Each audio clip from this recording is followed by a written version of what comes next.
Winona Ryder's power was never about looking perfect.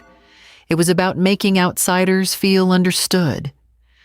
She gave Hollywood something rare: intelligence, fragility, wit, and a face that made strange girls feel seen.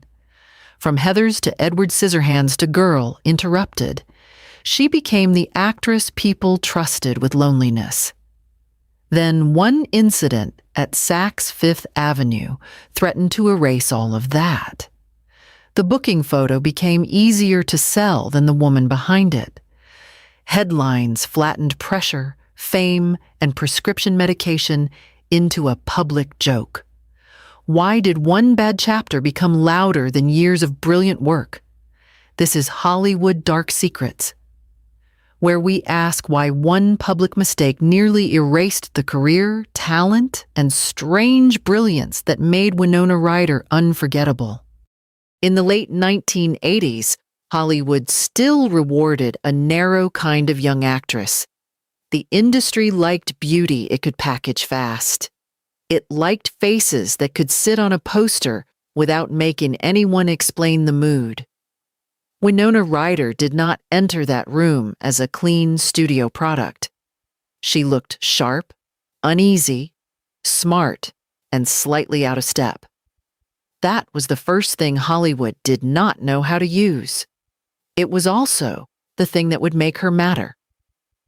Before Heathers became a cult object, Ryder had to fight the industry's first reaction to her. She was not immediately treated as the obvious choice for Veronica Sawyer. The story is often told this way. She was considered not conventionally pretty enough for the part, so she changed her look and came back to prove she could enter that world. The detail matters because it shows the first version of the conflict. Hollywood did not reject her because she lacked presence. It hesitated because her presence did not fit the usual mold. That hesitation followed her into the image Hollywood later sold. She was not the girl who walked into a room and made the industry relax. She made the room lean forward. Her face carried thought before she even spoke. She could look fragile without looking weak. She could look young without looking empty. She could play a teenage girl who saw the joke before everyone else did. In Heathers, she did not play Veronica as a simple innocent trapped among cruel classmates. She played her as someone with a working brain, a dry mouth, and a face that knew exactly how false the room had become. That was why audiences kept recognizing themselves in her. Then came Beetlejuice. Lydia Deetz could have become a flat joke about teenage darkness, black clothes, pale skin, a camera, and a strange house. Ryder made her specific. She made her quiet without making her passive. She made weirdness feel like a form of intelligence. She did not ask the audience to pity Lydia. She made them recognize her. By the early 1990s, she was not just another young actress. She became a type of permission. The girls who did not feel glossy enough, loud enough, blonde enough, or easy enough could look at her and feel less alone. She made thrift store cool feel cinematic. She made nervous intelligence look beautiful. She made loneliness marketable, but not fake. Edward Scissorhands gave her a fairy tale image, but even there, she was not a simple dream girl. Kim could have been written as the pretty blonde who softens the strange boy. Ryder made her more than that. She made her a girl slowly realizing that normal people can be cruel, and that innocence does not always survive the people who claim to protect it. Reality bites made her the center of a Generation X mood. The age of innocence and Little Women gave her prestige. She could move from cult teenager to literary heroine to romantic lead without losing the slightly haunted quality that made her different. That is the part the later scandal tried to flatten. Before the Saks headline, Winona Ryder had built a body of work that carried a very specific emotional charge. She was not famous because she looked perfect. She was famous because she made discomfort feel real. She looked like someone who had read the room and did not fully trust it. For a while, Hollywood loved that. The press loved calling her alternative.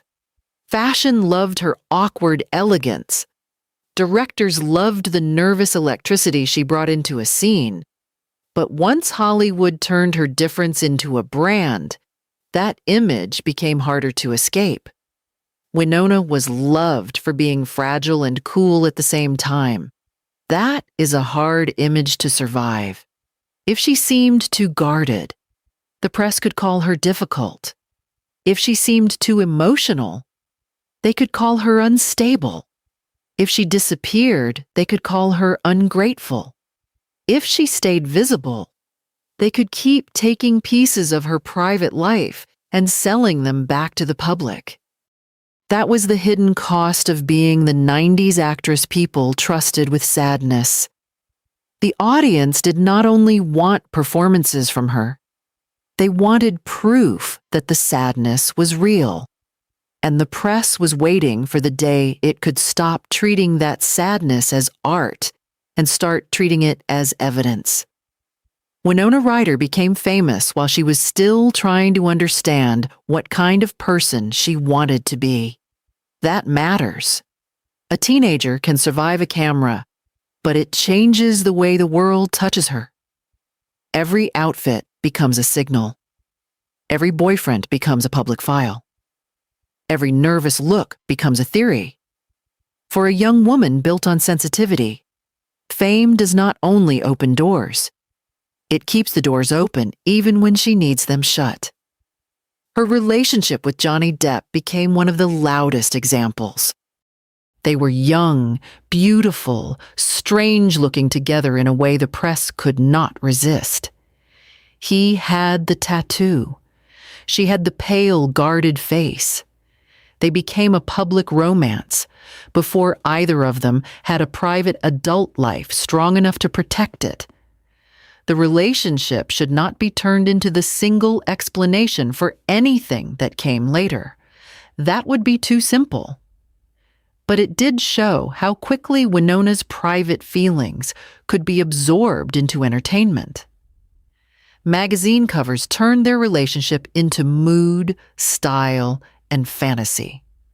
When it ended, the breakup became a public event, not just a private loss. That kind of pressure is not the same as ordinary heartbreak. It makes private pain perform for strangers. That was the early 90s celebrity machine. It did not need a scandal to feed. It could feed on romance. It could feed on style. It could feed on the idea that a young actress belonged to everyone because everyone felt they understood her. Winona kept working. That is important. She was not only a mood. She was not only a poster. She was serious about the work.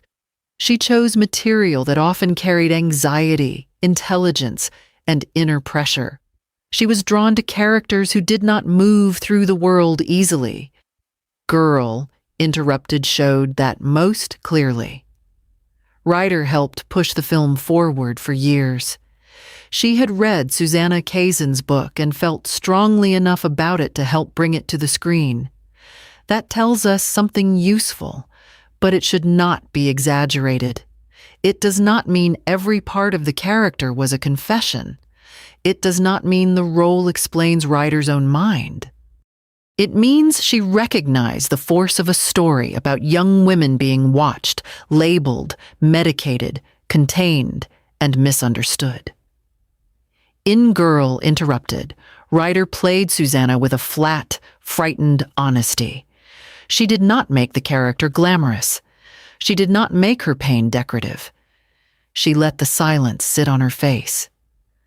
The film also became associated with Angelina Jolie's louder, Oscar-winning performance, but Ryder's quieter work mattered.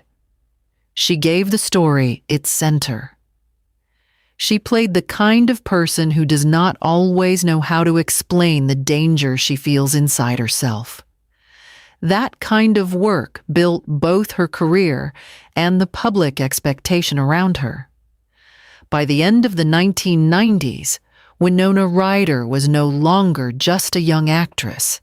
She was a symbol of a decade: smart, sad, cool, literary, nervous, stylish without looking polished. The kind of woman the culture loved because she seemed allergic to the culture itself. Then the early 2000s arrived. The tone changed. The internet was growing.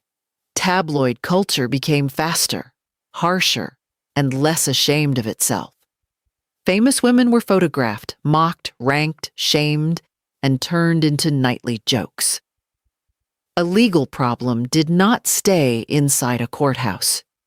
It became entertainment before the facts had even settled. This was the world waiting for Winona Ryder when her private life and public image collided at Saks Fifth Avenue. On December 12, 2001, Winona Ryder was arrested at Saks Fifth Avenue in Beverly Hills. The store was not a hidden place. It was not a dark street. It was a luxury department store in one of the most watched cities in America. That detail matters because the act itself never made clean sense to the public. She was accused of taking designer merchandise worth more than $5,000. Later reports described the figure as about $5,560. Security staff said they watched her move through the store, collect items, remove security tags, and leave without paying for everything. The case had all the ingredients the tabloids wanted: a famous actress, an expensive store, a number large enough to sound serious, and an action that looked irrational because she could afford what she was accused of taking. The easy version was simple: rich celebrity steals clothes. The late-night version was even simpler: Winona Ryder, shoplifter. The joke could fit into one sentence. The real life could not. There was also medication in the story. Police reported finding pain medication at the time of her arrest, and a drug-related charge became part of the initial legal picture. That charge was later dismissed after the prosecution moved to drop it. Ryder's lawyer said there had been valid prescriptions. Later accounts connected the case to a difficult period in her life and to medication that she said affected her judgment. That context matters. It does not erase the case. It does not mean the incident had only one cause. It does not make the legal outcome disappear. It simply prevents the story from becoming a cheap cartoon. A wealthy woman in a Beverly Hills store did something that looked senseless. The public could have asked what pressure, medication, exhaustion, confusion, or poor judgment sat behind the act. Instead, the culture chose the laugh, and the laugh followed her for years. That was the cruelty of the moment. The case was not large compared to the scandals Hollywood had survived. No one was injured. No empire fell. No studio collapsed. But the image was perfect for humiliation. A beloved 90s actress, a luxury store, a booking photo, and a public that suddenly found it easy to treat her as a punchline. The booking photo became more useful than the filmography. That is how fast a celebrity story can be reduced. One day, she was the face of Heathers, Beetlejuice, Edward Scissorhands, Reality Bites, Little Women and Girl, interrupted. The next, that work was pushed behind one headline. What does it say about a culture when the smallest, most humiliating chapter becomes the one it wants to replay the most? That question is the real beginning of the Winona Ryder scandal. The legal case moved forward with the stiffness of any criminal process, but because the defendant was Winona Ryder, it became something larger. The public did not only watch the law, it watched an image being taken apart. Ryder faced charges including grand theft, burglary, vandalism, and a drug-related count that was later dismissed. In 2002, a jury found her guilty of grand theft and vandalism. She was acquitted of burglary. At sentencing, she received probation, community service, fines, restitution, and counseling. Later, after she completed the required service, the felony convictions were reduced. But the public did not remember the legal structure. It remembered the spectacle. Cameras outside the courthouse. Reporters waiting for her clothes. Commentators reading meaning into her face. Late-night jokes. Headlines that had no interest in the difference between theft, burglary, vandalism, prescription medication, dismissal of account, probation, restitution, or the fact that first-time nonviolent property cases often look very different when the accused person is not famous. Winona Ryder's case became daily content. That is what the early 2000s did especially well. It turned a legal process into a public inspection. What did she wear? Did she look sorry? Did she look strange? Did she look guilty? Did she look too composed? Did she still look like the Winona people remembered? Or had the headline already replaced her? The courthouse became another place where her image was judged. The press could claim it was reporting on justice. But much of the coverage was not about justice. It was about watching a famous woman stand in a humiliating room and deciding how small she could be made to look. The public was invited to consume the case as entertainment. The joke moved faster than the legal details. The early 2000s were brutal to famous women. The culture had not yet learned to be embarrassed by its own appetite. It laughed at public distress. It turned booking photos into comedy props. It treated medication, exhaustion, fear, and public collapse as material. It created a language where a woman could be famous enough to be watched every second, but not human enough to deserve patience. Winona Ryder did something wrong. The court said so. The problem is not that she faced legal consequences. The problem is that the entertainment machine took those consequences and built a carnival around them. A non-violent property case became a character verdict. The court punished an act. The culture tried to punish an identity. For Winona, the damage was not only the sentence, it was the new label. The woman who had once represented intelligence, oddness, and emotional truth was now being flattened into the unstable woman, the fallen 90s girl, the shoplifting joke. People who had loved her for making outsiders feel seen now watched the media make her into an outsider again. Only this time, many of them laughed. Prescription medication became one of the most complicated parts of the public story. It has to be handled carefully. The arrest record included medication. The drug charge was dismissed. Ryder later said she had been going through a difficult time, and that medication affected her judgment. A doctor connected to prescriptions for celebrities, including Ryder, later lost his medical license for improper prescribing. Those facts can sit inside the story. They should not be stretched into a single neat explanation. That is where many versions of the Winona story become careless. Saying medication made her do it is too simple. Ignoring medication completely is also too simple. The honest version is sharper. Medication was part of the context, but it did not erase responsibility. Ryder was not a cartoon thief. She was not a helpless object with no agency. She was also not the greedy joke the tabloids wanted to sell. She was a person in a bad period, with a legal case in front of her, a public already trained to mock women in trouble, and a career that depended on the industry believing she could still be insured, trusted, hired, and protected.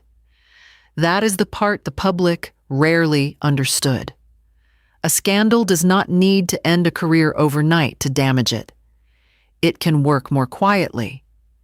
It changes the room before the actor enters. It makes producers hesitate. It makes insurers ask questions.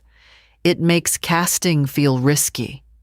It gives executives an excuse to choose someone else without ever saying the scandal is the reason.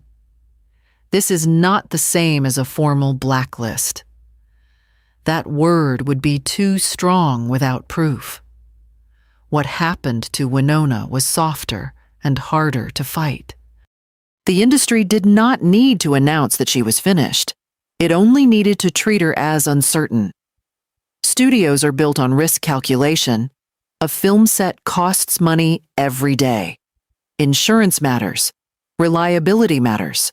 Public image matters.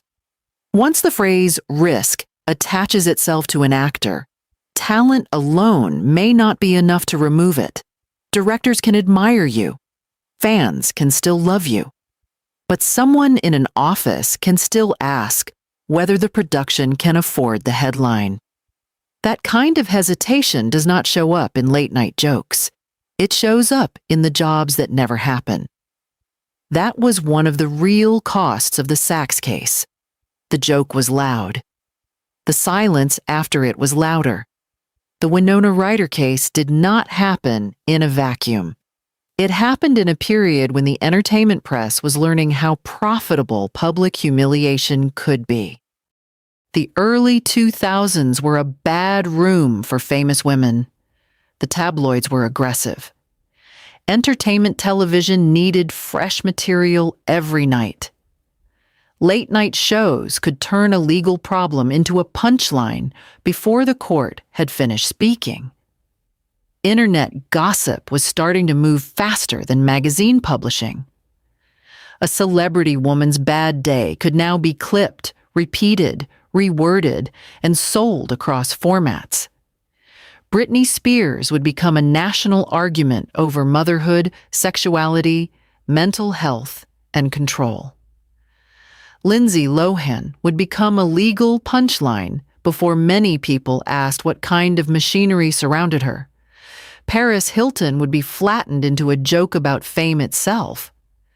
The point is not that all these women had the same story. They did not. The point is that the era had a pattern. A famous woman made a mistake, showed distress, became legally vulnerable, or stopped performing the version of herself the public wanted.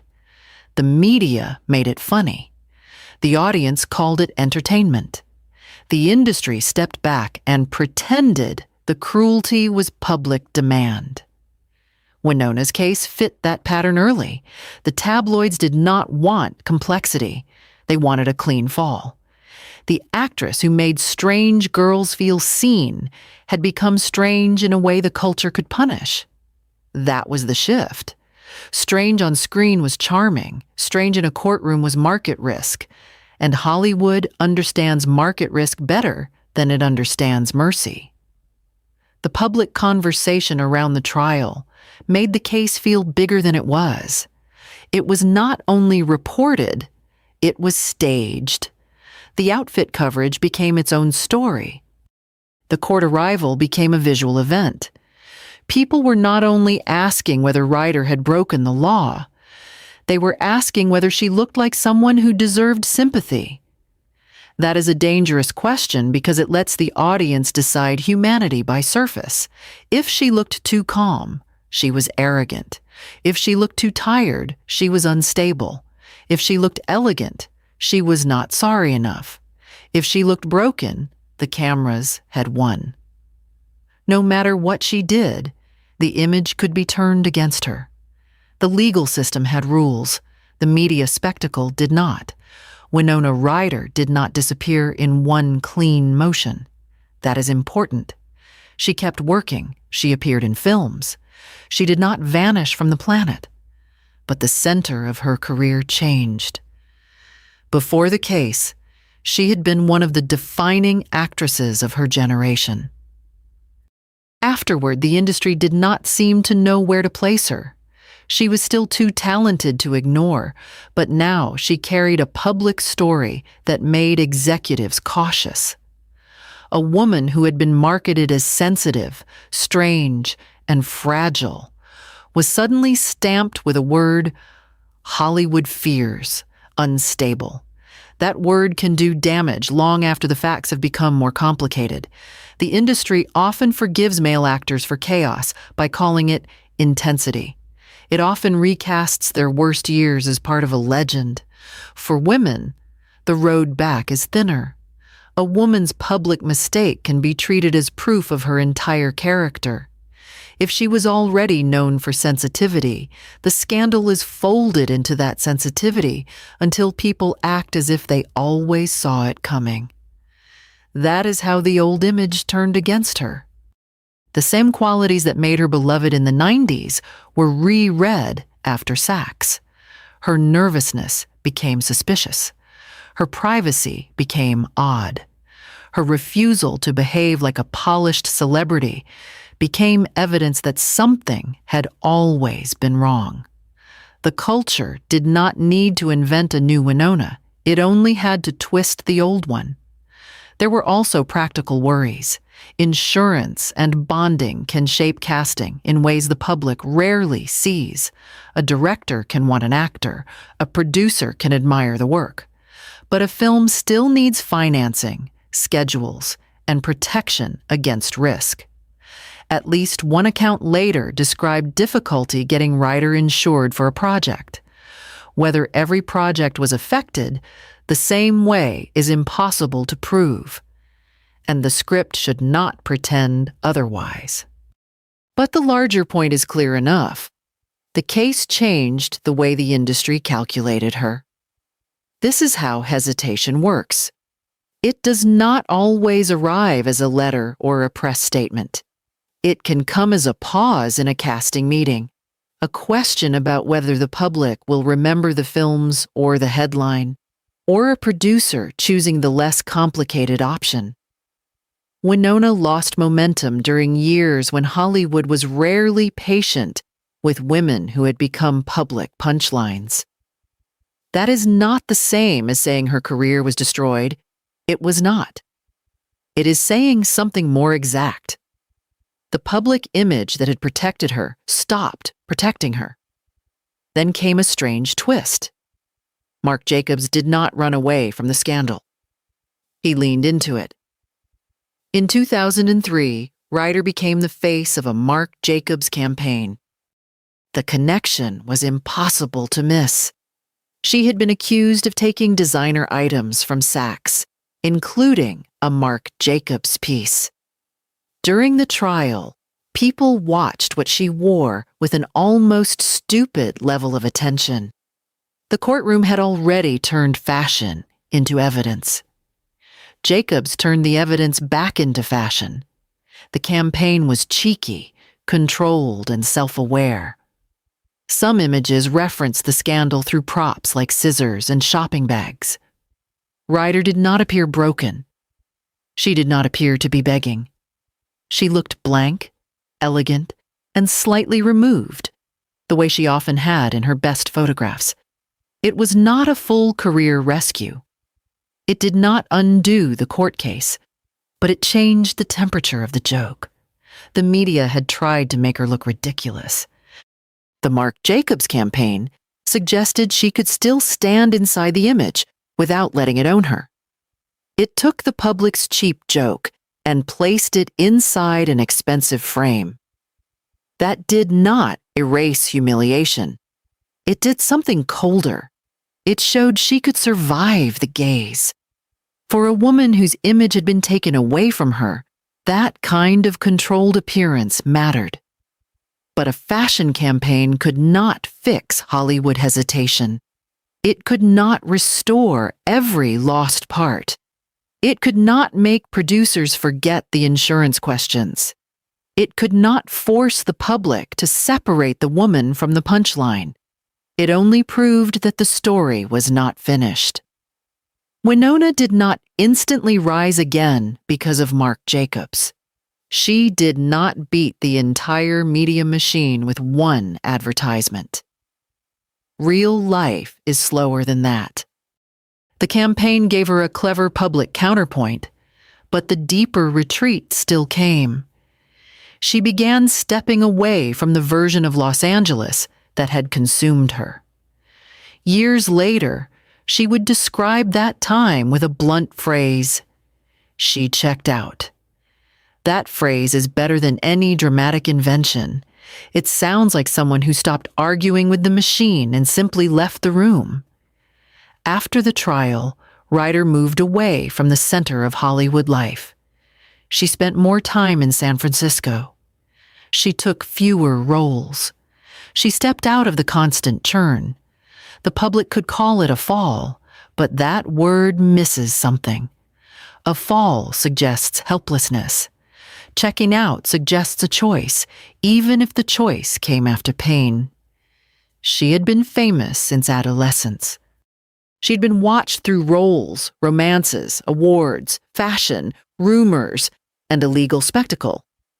The industry had turned her into a symbol, then punished her when the symbol cracked. Leaving Los Angeles was not only career retreat, it was a way to stop feeding the machine. The early 2000s made withdrawal look like failure. That is because the celebrity economy needed constant visibility. If you were not photographed, you were fading. If you were not on red carpets, you were over. If you were not performing recovery in public, the tabloids wrote the recovery for you. Winona refused that rhythm. She did not give the public a perfect redemption tour. She did not turn every feeling into a televised confession. She did not try to make the trial funny enough to become safe. She took space. That space came at a cost. Hollywood moves quickly when a woman steps away. Roles are offered to someone else. Younger actresses arrive. The industry tells itself the audience has moved on. And because the early 2000s were not built to protect women who had been publicly humiliated, time away could become another kind of punishment. But there is another way to read those years. They were not empty. They were not proof that the tabloid story was true. They were years in which Ryder stopped letting the industry demand constant access to her. She kept working at times, but she no longer seemed willing to live as a public wound for other people's entertainment. That is not a clean comeback arc. It is more human than that. A person can be responsible for a mistake and still need protection from the cruelty that follows it. A person can face legal consequences and still be treated unfairly by a culture that wants humiliation more than accountability. A person can step back not because she has nothing left to give, but because the room has become too loud to think inside. That is what the public missed. The scandal was never only about merchandise. It was about a culture deciding that one bad chapter was more profitable than the whole person. Checking out sounds peaceful from the outside. It is not always peaceful. For an actress, absence has a price. Hollywood does not pause politely while someone heals. It keeps casting. It keeps testing new faces. It keeps asking who feels current, who feels safe, who feels easy to market. A woman who steps away after a scandal can return to find that the industry has quietly changed the locks. Winona had to live inside that gap. She was not unknown. She was not forgotten. People still knew her name. In some ways, that made the situation harder. A new actress can arrive with no baggage. A former icon arrives with everyone's memory attached. The room remembers the poster. It remembers the Oscar nominations. It remembers the beloved films. But it also remembers the joke. And in Hollywood, a joke can be harder to remove than a bad review. That is one of the hidden punishments of tabloid culture. It creates a version of a person that keeps showing up before the person does. Winona could not enter a project as only an actress. She entered as Winona Ryder after Saks. That phrase followed her even when no one said it out loud. It sat behind articles. It sat behind casting chatter.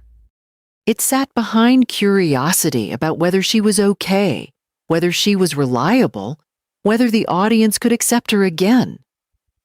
The public likes to imagine comebacks as a door opening. Often, the door opens slowly, and someone has to stand there for years while people decide whether to let her through. During those years, Ryder's earlier work did not disappear.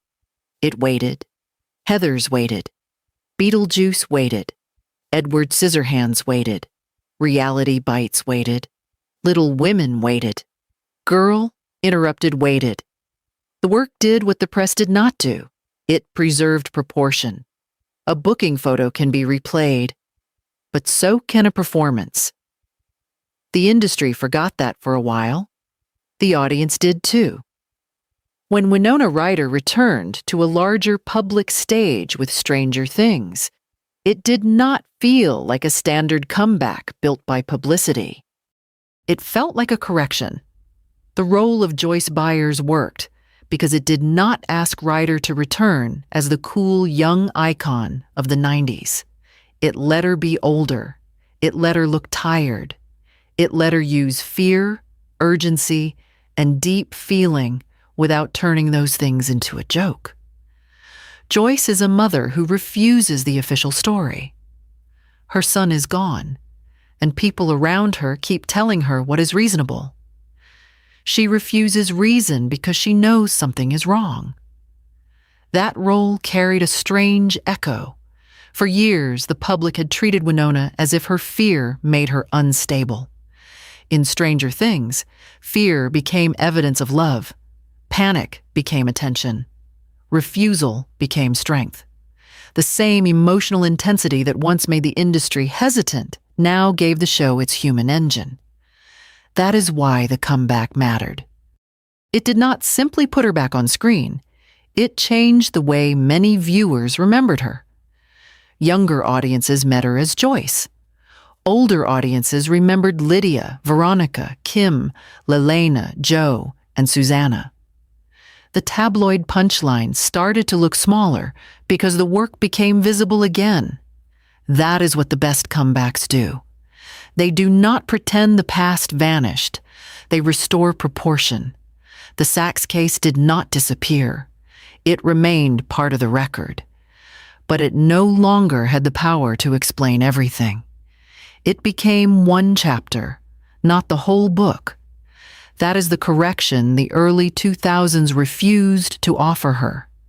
And that correction came through acting, not confession. Winona Ryder did not need to stand in front of the public and beg to be understood. She gave another performance that made people feel something true. That had always been her gift.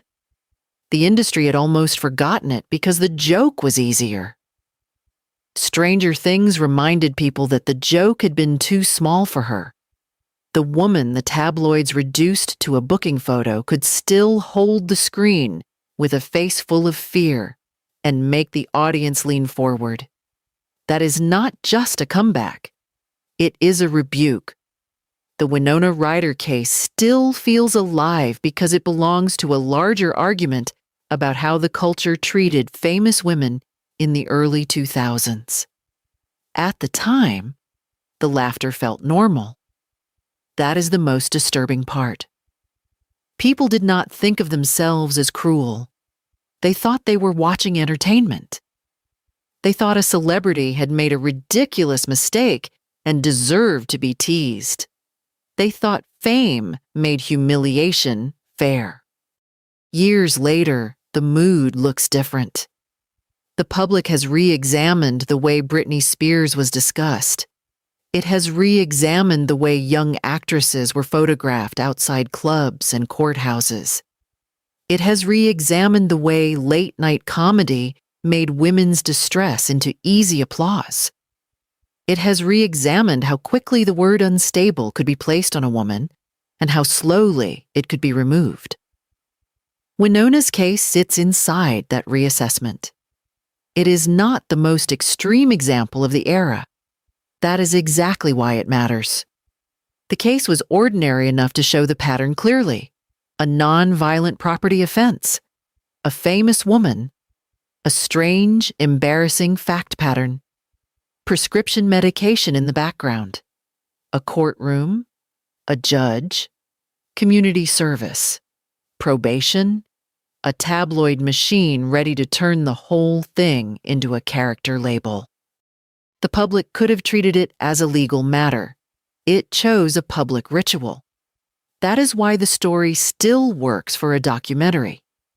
It does not require pretending Winona was blameless. It does not require pretending the case did not happen. It requires asking why the response became so large, so gleeful, and so lasting. Why did people remember the Saks headline more quickly than the performances? Why did the culture enjoy the embarrassment of a woman who had given it so much emotional truth on screen? Why was a booking photo easier to sell than a filmography? Those questions still cut because they are not only about Winona Ryder, they are about the audience too. The public got the Winona Ryder story wrong whenever it treated the Saks case as the entire story. It was not the entire story. It was a legal case. It was a public mistake. It was a non-violent property offense involving expensive merchandise at a luxury store. It had consequences, and it should not be erased. But it was also seized by an entertainment culture that knew how to turn a woman's lowest public moment into a product. The court handled the case. The media turned the case into a label. The trial became a stage. The booking photo became a commodity. The late-night joke became easier to remember than the performances. The woman who had carried loneliness for a generation of outsiders was suddenly treated as if she had never been anything but the headline. That is what the early 2000s did to celebrity women. It made them available for public correction. It invited audiences to participate in the shrinking. It asked viewers to laugh first and ask questions later, if ever.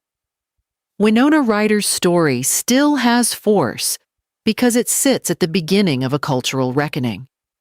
People now look back at that era and understand the pattern better. They see how fast the media was to mock. They see how quickly a woman's distress became entertainment. They see how little patience existed for context. They see how often the public confused cruelty with accountability.